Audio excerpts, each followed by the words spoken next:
Hello, I'm Lauren Green, and you're in the Strategy Room. Presidential candidates are speaking out today in the aftermath of Sunday's terror massacre at a nightclub in Orlando, Florida. With presumptive GOP nominee Donald Trump renewing his warning about refugees coming into the U.S. from the Middle East and criticizing President Obama and Democratic rival Hillary Clinton for not initially using the term radical Islam to describe the shooter's religious background. Here he is now on Fox and Friends. He doesn't get it, or he gets it better than anybody understands. It's one or the other, and either one is unacceptable. Calling on another gun ban, I mean, this man has no clue. People coming in from Syria where we have no idea who they are. We have no idea as to paperwork, as to where they came from. This could be the all-time great Trojan horse. Clinton, meanwhile, rejecting Trump's criticism as, quote, name-calling and announcing her support for laws to prevent those on the no-fly list from purchasing weapons. Here now with reaction are Iona College professor Jeanne Zaino and Republican strategist Brian Morgenstern. Welcome to you both. Thank you. So, Brian, I want to get your take on Trump's comments. What do you think?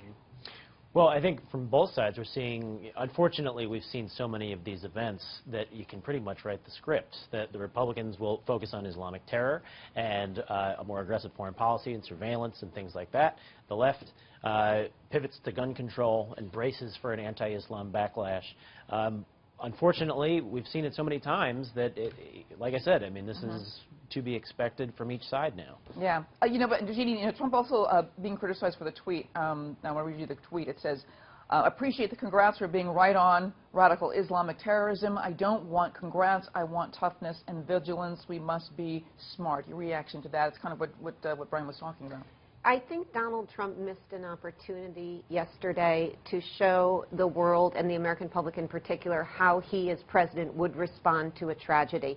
He started out in the morning tweeting his condolences to the victims and the families, but then it morphed, as you mentioned, into an attack on the president. It morphed into presidential politics, and it morphed into self-congratulations. And I think those are all very, very unfortunate from a strategic perspective for his campaign.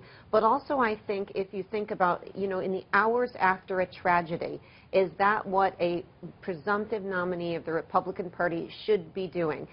And, you know, injecting politics into it, this is a lesson that George W. Bush, I think, really taught the world post-2011, post-9/11, when he, you know, put himself above and apart from politics and brought the country along with him in their, you know, absolute horror at what had happened. And I think Donald Trump has not learned that lesson, and I think that's unfortunate. And I took real exception to those tweets, I have to say. But one of the things he did say, Brian, that I thought was very interesting is that he did say, which I think we've heard before in these kinds of attacks, is that he actually did register for the gun.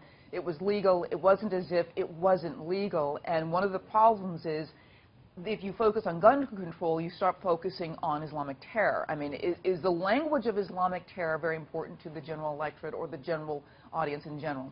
Well, yes, because of the implications. So, and I would just object to saying Trump is the one who injected politics, because it was coming from both sides. Clinton and Obama both were, you know, coming out and talking about policies and anti-gay rhetoric.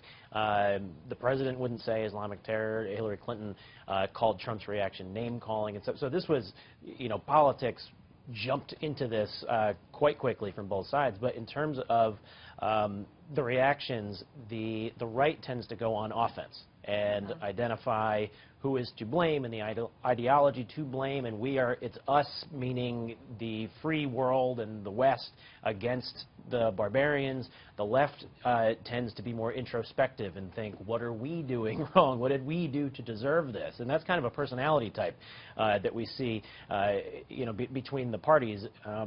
But the rally around the flag effect and it's us versus them tends to work out better for politicians. Trump's self-congratulations was odd, but the more aggressive stance tends to rally more people around it. Right. You know, I was thinking of policy issues, Jeanne. I mean, it's so Trump doubling down, is called to ban Muslims. I mean, this is his policy, and then while Clinton pushes for stricter gun laws.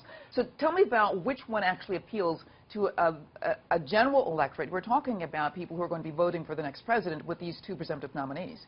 Yeah, I mean, I think the problem with his ban on Muslims is that what we know is that this shooter was American. And so to ban Muslims who are non-American from entering the country has absolutely no impact. By the same token, he was also a licensed gun owner. So increasing licensing and those kinds of things, what the Clinton campaign is talking about, has absolutely no impact. He got the guns legally, and Donald Trump was right to make that point. So I think it's very hard in the aftermath of these shootings and these violent episodes to come up with a sound policy. But to your question about who it appeals to, you know, I think tone matters an awful lot to many people. And I think that's where you see Hillary Clinton doing what we expect a presidential candidate to do. She had a tweet of condolence. They issued a statement after the president spoke. They waited respectfully and then issued a statement echoing much of what he said and much of what she said already, versus Donald Trump taking a very different approach. And you know, we don't know yet if that's going to work for him. It worked in the primary. I think the big question for those of us who do campaigns, that's not something that usually works in the general election. All right, I want to thank you so much, Jeanne and Brian, for being here. Thank you. Thank you. And for complete coverage of the 2016 election and the tragedy in Orlando, go to foxnews.com. I'm Lauren Green, and thanks for watching.